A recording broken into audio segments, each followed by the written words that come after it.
Renungan Harian Senin 28 September 2020. Pekan biasa ke-26. Semua orang memiliki kedudukan yang sama di dalam Yesus.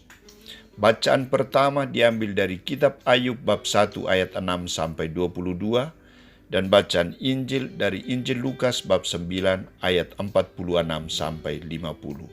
Saudara-saudariku terkasih, dalam sebuah tim bola kaki, seorang pemain selalu berusaha untuk menjadi pemain inti dalam tim atau menjadi kapten tim.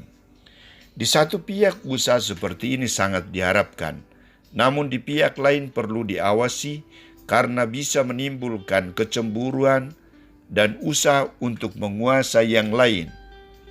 Berbagai cara bisa digunakan untuk mengkambing hitamkan yang lain agar posisinya tetap aman dan nyaman. Saudara-saudariku terkasih, dalam kelompok ke-12 Rasul, mulai muncul sikap ingin menguasai, ingin menjadi besar, ingin menjadi yang terkemuka, ingin menjadi pemimpin di antara mereka.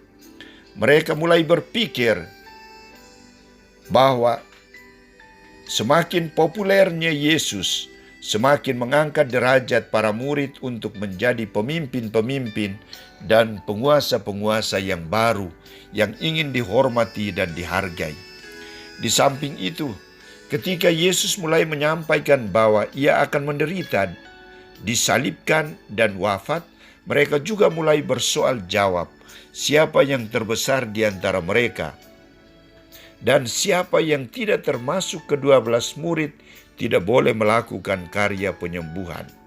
Berhadapan dengan dua persoalan yang dialami oleh para murid Yesus ini, Santo Lukas menampilkan sikap Yesus untuk mengatasi persoalan mereka.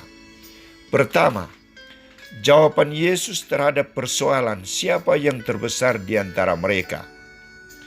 Ia mengambil seorang anak kecil dan menempatkannya di sampingnya dan berkata kepada mereka, "Barang siapa menyambut anak ini dalam namaku, ia menyambut aku. Dan barang siapa menyambut aku, ia menyambut dia yang mengutus aku. Karena yang terkecil di antara kamu sekalian, dialah yang terbesar." Di sini Yesus mengajak para murid untuk bersikap rendah hati dan membuka diri menyambut orang lain, seperti seorang anak kecil, orang miskin, orang sederhana dalam namanya.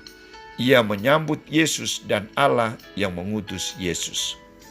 Unsur kerendahan hati, keterbukaan, dan kesederhanaan yang ditekankan Yesus kepada murid-muridnya daripada kuasa atau jabatan. Kedua, jawaban Yesus terhadap orang yang bukan murid Yesus mengusir setan dan dicegah oleh para murid. Yesus tegas mengatakan, "Jangan kamu cegah, sebab barang siapa tidak melawan kamu, ia ada di pihak kamu." Saudara-saudariku, di sini Yesus mengajak mereka membuka diri untuk menerima kuasa, anugerah, kelebihan yang dimiliki oleh orang lain adalah sesuatu yang baik dan mulia, tidak bertentangan dengan kehendak Allah, malahan mendukung perwujudan kehendak Allah di dunia. Saudara-saudariku terkasih, pertengkaran merebut pangkat, jabatan, posisi atau kedudukan untuk memerintah dan menguasai hingga saat ini masih terjadi dalam lembaga pemerintahan, lembaga swasta, dan juga gereja. Selalu ada kampanye, promosi, dan bahkan korban harta untuk memperoleh jabatan itu. Ajakan Yesus, yang terkecil di antara kamu sekalian, dialah yang terbesar, hendaknya mengajak kita untuk lebih mengutamakan unsur pelayanan daripada kuasa. Kita harus menyadari bahwa kita dipanggil seperti para murid untuk menjadi rasul cinta kasih yang memiliki perhatian dan pelayanan terhadap yang kecil, miskin, sederhana, dan kurang diperhatikan. Itulah misi Yesus, itulah misi Allah. Karena itu Yesus tegas mengatakan, Ia menerima aku dan Dia yang mengutus aku.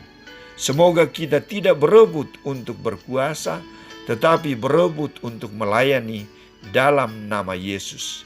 Karena semua orang memiliki kedudukan yang sama di dalam namanya. Amin.